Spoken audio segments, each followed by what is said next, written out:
দেখবেন আমাদের সবার তো সোশ্যাল মিডিয়া আছে হাতে, যার যা ইচ্ছা লিখে দেওয়া যায়। আমরা প্রায় শুনি যে আপনি কি করছেন, শহীদের রক্তের উপর দিয়ে বসছেন, এত কিছু করছেন, আমরা আপনারা বসেছি, আপনি কি করেছেন? তা আমি এটা ঠিক বুঝতে পারি না আনসারটা কি। আমি তো ফুটবল প্লেয়ার না বা মঞ্চ নাটকের অভিনেতা না যে আমি যেটা করবো এটা আপনি দেখতে পারবেন। আমার তো দেখতে হবে আমরা কি করছি এটা কাজের মধ্যে দিয়ে।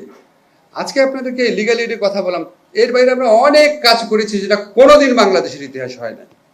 আমরা সিভিল আদালত ক্রিমিনাল আদালতকে পৃথক করেছি যাতে সিভিল আদালতের নিষ্পত্তি বাড়ে, যাতে মামলার নিষ্পত্তি দ্রুতগামী হয়। কোনোদিন এটা বাংলাদেশে আগে করা হয়নি। আমরা বিচারিক পদ সৃজনের যে ক্ষমতা সেটা আগে পলিটিক্যাল মন্ত্রীদের হাতে ছিল, এটা আমরা চিফ জাস্টিস অফিসের কাছে নিয়ে গেছি। সেই ফাইল নিজের হাতে গিয়ে চিফ অ্যাডভাইজারের কাছে সাইন করে এসেছি, পিওনের মতো করে গিয়ে ওনার হাত থেকে সাইন করে নিয়ে এসেছি।